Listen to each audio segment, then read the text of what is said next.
নমস্কার বন্ধুরা, k.F.B food ব্লগে আপনাদের সবাইকে স্বাগত।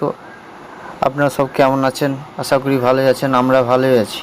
আজকে বানাবো চপ, আলুর চপ। আলুর চপের জন্য আলু ছোট ছোট কেটে নিয়েছি, কারি পাতা, ক্যাপসিকাম কুচি, আদা রসুন থেতো করে নিয়েছি, শুকনো লঙ্কা দুটো ভেজে নিয়েছি, গুঁড়ো মশলা, লঙ্কা গুঁড়ো, হলুদ, নুন নিয়ে নিয়েছি।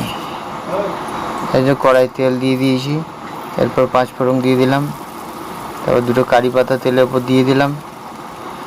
কারি পাতাটা ভাজা হয়ে গেলে এরপর দিয়ে দেবো ক্যাপসিকাম, আদা থেতো করা, আদা রসুন থেতো করা।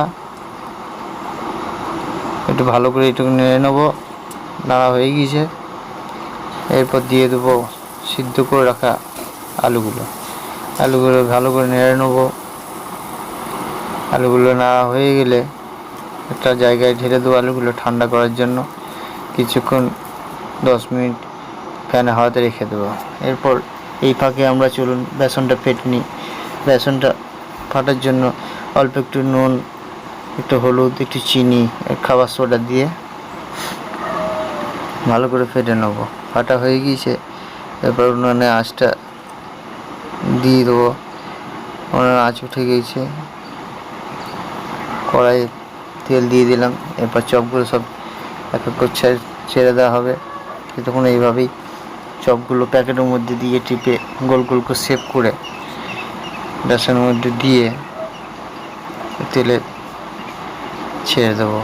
তখন চপের সাইজটা কত সুন্দর ভালো হয়েছে, একবারে দোকানের মতো হয়েছে।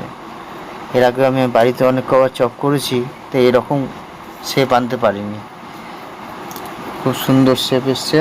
দেখুন, ওরা স্কুল থেকে আমার ছেলে আর ওয়াইফ এলো, ওদিকে দিয়ে দিলাম। ওরা খেতে বসে পড়েছে। ছেলে তো বলছে দারুণ হয়েছে চপ।